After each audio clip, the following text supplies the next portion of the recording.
Hi, in this video, I will show you how to convert from rectangular to polar.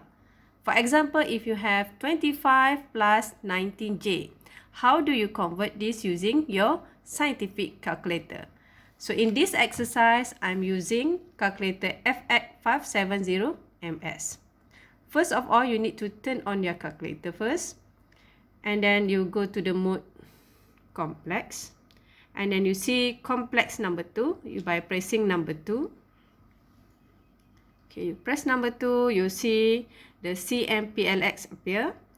And then you press 25 plus 19. And then you press engineering here. And then you see 25 plus 19i appear here. And then you click shift.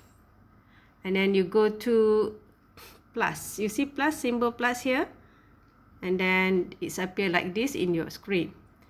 And then you can press equals, and then you got the magnitude value 31.4. You see 31.4. If you want to see the angle, and then you click shift, and then you click equals. So you got 37.23. That's all. Thank you.